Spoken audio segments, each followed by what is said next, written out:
I never saw the man, officer. He seemed to come out of nowhere.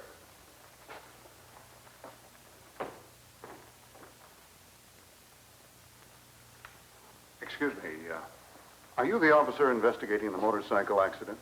Yes, I'm Officer Rockwood. This is Mr. Franks, the driver of the car involved. How's the patient, Doctor? Well, the pavement peeled the flesh off one side, and it'll require several skin grafts. He'll have a long convalescence, may have a few scars, but he'll be okay. Thank goodness. He'll be right. Well, thank you for your cooperation. In the meantime, I'll complete the accident reports. If we need any additional information, we'll call you. Fine. Officer, the Air Force is conducting a special study on motorcycle accidents, and I'd like to ask you a few questions if you have the time. I'll be happy to do anything I can. Good. Let's go to my office, shall we? Oh, thank you, miss. And by the way, I'm Dr. Stewart. May I ask what sort of special study? Well, the Directorate of Aerospace Safety is trying to find the causes of cycle accidents and do something about it. Quite frankly, from what I've seen, it's beyond me why anyone wants to ride a cycle in the first place. As far as I'm concerned, the vehicle just isn't safe. Doctor, I've been riding cycles for 15 years, and I've seen a lot of accidents, too. But in my opinion, only about 1 out of 100 is the fault of the cycle itself.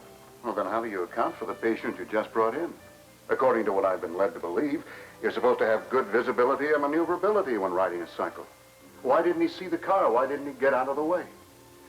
Have a seat, please. I have a file full of cycle accidents. Every one of these men was highly skilled.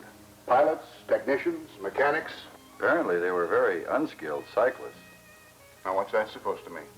Those men were trained in their jobs because of skill and experience. Well, but these reports indicate most of these men were experienced riders. But it just isn't enough to be able to ride. You've got to understand and respect what you're riding. Well, then what was needed was training on how to get out of the trouble that caused their accidents. Well, skilled riding isn't getting out of trouble, Doctor. It's learning how to avoid it in the first place. Let me use my own training as an example.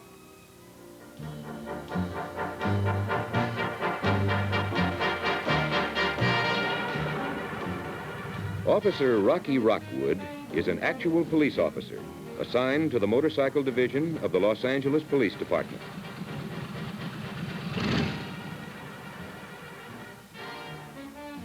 Rocky thought he was a good rider when he joined the force, but he soon found out he had a lot to learn. So you can imagine how he felt being taught basic fundamentals and learning to ride all over again.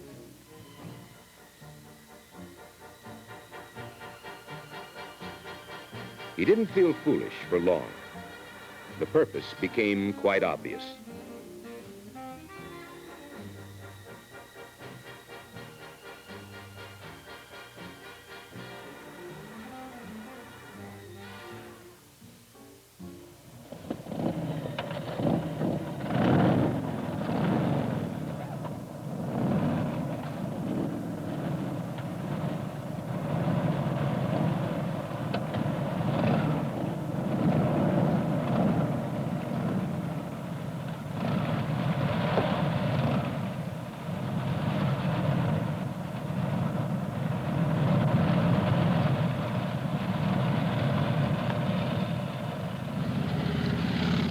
These men are developing a sensitive feel for the power beneath them, practicing coordination between the hands and feet, and operating all controls without looking down. One of the necessary coordination exercises is between the left-hand clutch and the right-hand throttle. The throttle is extremely sensitive. Too much power will throw you off balance. It can cause the rear wheel to spin or the cycle to slip completely out from under you. Not enough throttle, and the cycle will jerk. This clanking of the rear chain is known as lugging.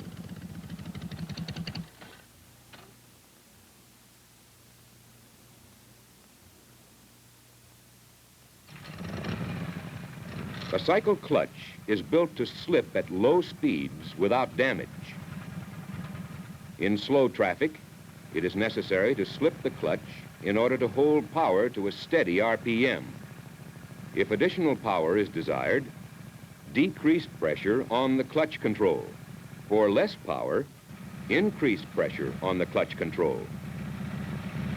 Next, you must coordinate the braking action. Since the bulk of the weight is to the rear, it must become automatic to always apply the rear wheel brake first. This ensures more positive braking action while still retaining steering control. Not too hard, or the rear wheel will lock and skid. Then gently apply the front hand brake. You should practice this drill until it becomes automatic. Before attempting to start your engine, be sure your cycle is in neutral. On manual start cycles, improper kicks can result in badly bruised legs. Such injury can be avoided by holding the knee in a locked position. Then, with the starter pedal at the top of its arc, throw the full weight of your body straight down and through the pedal until it is disengaged. And hold it there until the engine has either started or ceased sound and motion. Of course, this problem is eliminated on cycles equipped with electric starters.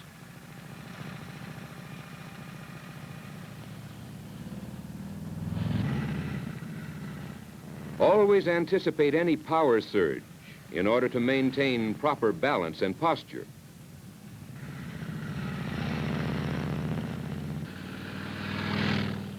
Correct posture will eliminate backache and strain on the kidneys, as well as improve your control over the cycle. Distribute the weight of your body between the seat and the footrest. Lean slightly forward with the knees in against the tank. Keep the foot near the brake pedal. As you practice starts and stops, you no longer have to think about what the hands and feet are doing. So you see, Doctor, with training of this kind, operating a cycle becomes second nature. You react instinctively, and your mind and vision can concentrate on what's going on around you. There's a lot to it. Yes, there really is. How about a cup of coffee? Fine.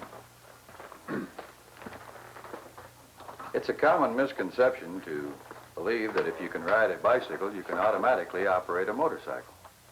I hope you take it black. Sure.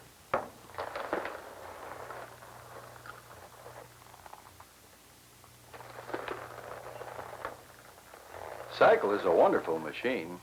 You mentioned earlier two of its greatest advantages, visibility and maneuverability. I'll even add two more, economy, and I get a real kick out of riding it. But with each of these advantages, there are certain hazards that every rider must be prepared to face. I'm afraid you've lost me. But go ahead, I'm interested. Well, for example, take a look at me. What do you see? Protection. Protection against some of the hazards inherent in cycle riding.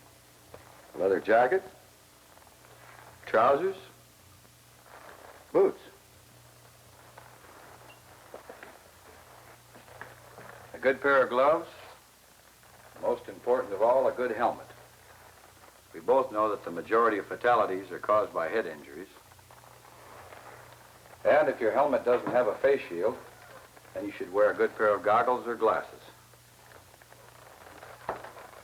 So you see, Doctor, each piece of wearing apparel protects me against some form of hazard, such as wind, dust, gravel, debris, and most important, serious head injuries. This applies to passengers as well as it does the actual riders. I think I'm beginning to understand.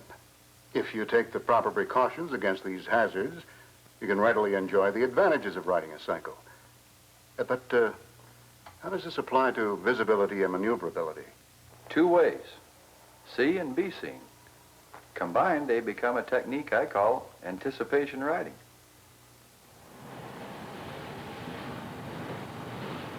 Officer Rockwood practices anticipation riding at all times. When off duty, he dresses in bright colors to be seen. He is aware of what is going on around him at all times. He checks the traffic behind by using the rear view mirrors and obtains big picture vision in front. Don't restrict your sight to just the traffic lane in which you are riding, but widen your vision to include both sides of the street. You should be able to detect objects within 180 degrees by scanning with your eyes. Active vision also means checking the speedometer frequently. And keep a safe distance between yourself and the motorist ahead. It's important to know the reaction and braking time distances required at various speeds. Develop an ability to judge the distance accurately in traffic. At 25 miles per hour, the distance required is 66 feet. At 45 miles per hour, the distance required is 174 feet. At 65 miles per hour, the distance is 332 feet. Remember, if the speed you are traveling is so excessive that you haven't allowed for reaction time and stopping distance, it could be disastrous.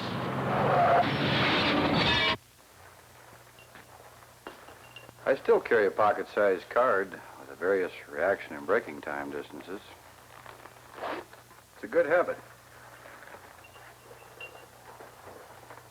I'm beginning to see that skilled cycling is a matter of developing good habits.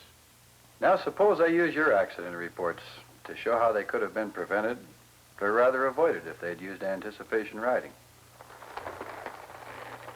Let's start with intersection fatalities. Here's how Officer Rockwood avoids intersection accidents. Most motorcycle accidents occur at intersections, mainly because the cyclist is not seen, or because the cyclist was traveling too fast to react and stop. As you approach an intersection, look far ahead and well to the left and right. Notice the auto sitting in the left lane facing you. Don't presume he sees you coming, even if you have the right of way.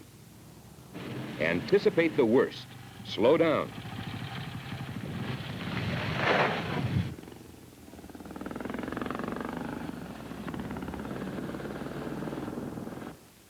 Another situation is where oncoming traffic cannot see you because you're behind a motor vehicle. The truck in front of you signals a left turn and is waiting for its turning opportunity. Now it is necessary for you to stop or pass the truck on the right side. But remember, the truck ahead has cut off your view as well as any approaching driver's view. You must anticipate the dangers in this situation. It is far better to take a few seconds more to be safe and seen.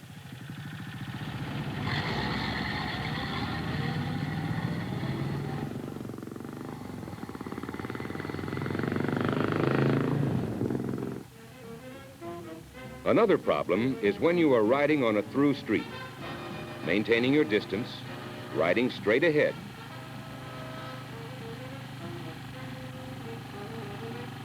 And using your rear view mirror to check the flow of traffic behind you.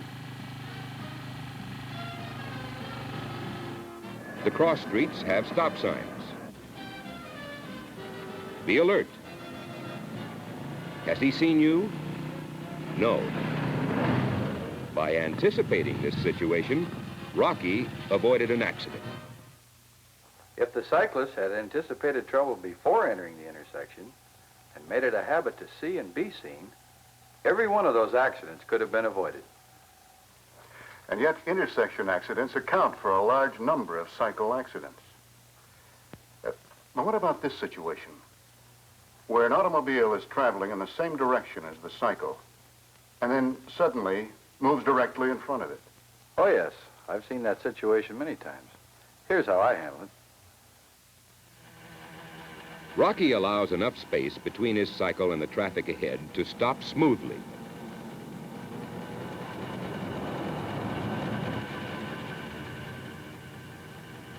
Now, he has been placed in a tailgating situation.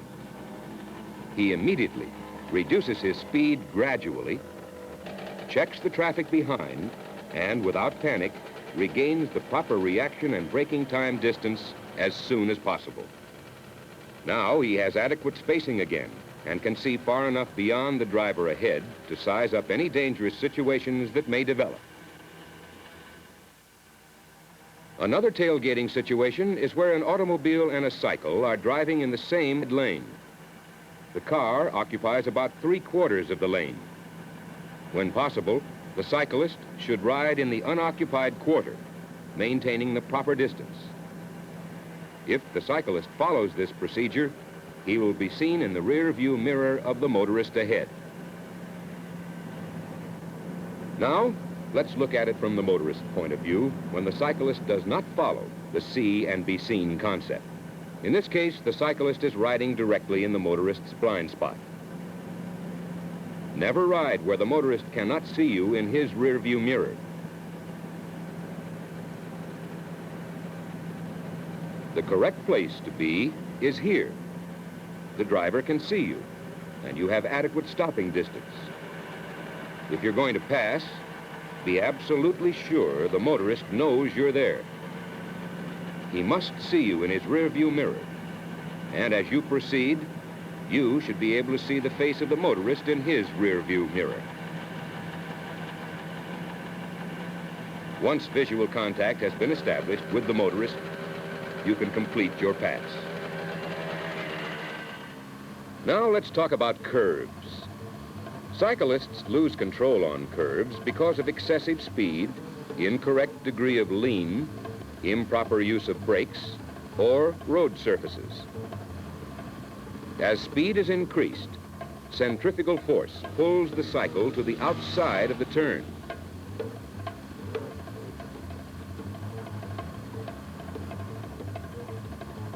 Lean too far, and the cycle can cross the center line directly into the path of oncoming traffic. Not enough, and you can run off the road on the outside. So lean with the curve.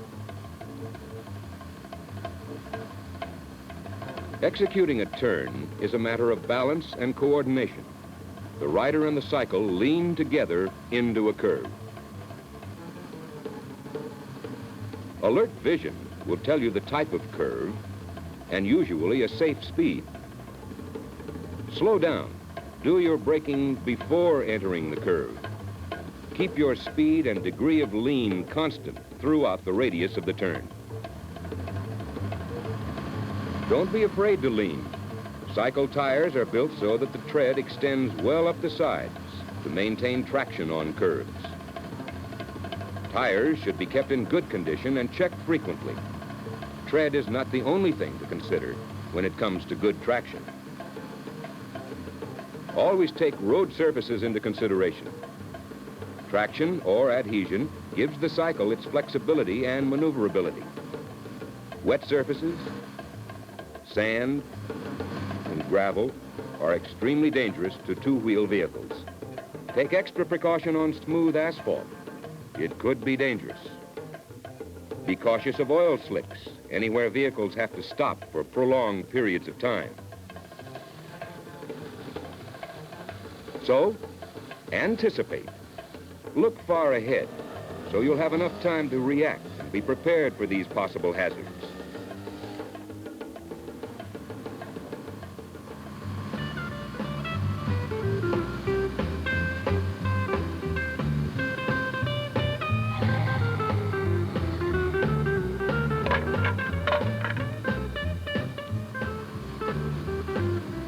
never know for sure what lies ahead.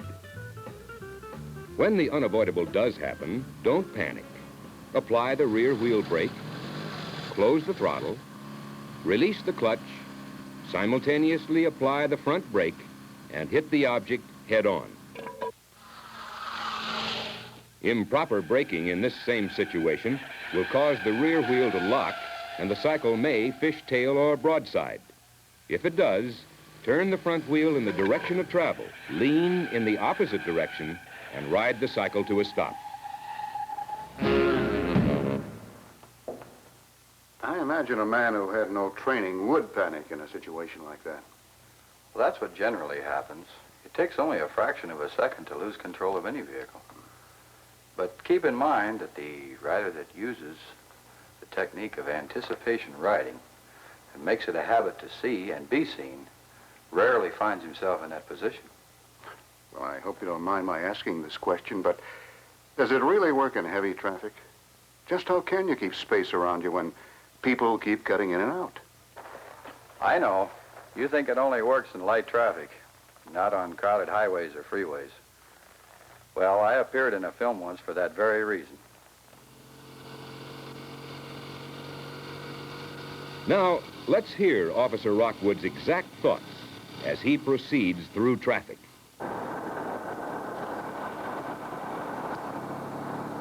Coming on to general freeway traffic now in a peak traffic condition time. Very dangerous time to be on the freeway. The end of a day.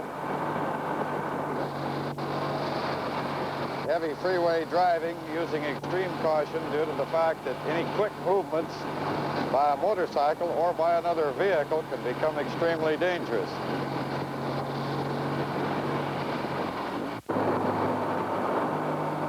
And everything seems to be pretty well under control right now for the lanes I'm riding in. At all times, I keep looking to the right, to the left, and well ahead of me rather than just at the car directly in front of me. Overtaking some of these slower vehicles. Giving the car ahead plenty of distance just in case he does change his mind, decide to stop or make a quick lane change. And remember that many people do not give any kind of a signal prior to making a lane change. The maneuverability of a motorcycle does afford you to move through the traffic a little bit better than normal. This car on my left floating over just a little bit. Now I'm going to move over. I try to ride in one side of the lane or the other rather than on the dead center, so I can look down between the lanes and see what's going on around me. Try and go down between the lanes. And again, using extreme caution, giving the car on the right, the same lane that I'm in, a little bit of movement, and also trying to see if I can see him in his rear view mirror. If he can see me, then I can see him, and vice versa.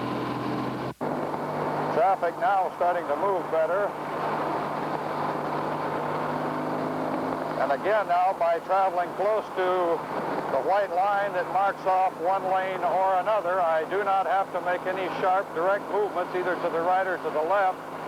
I can float rather easily from one lane to another.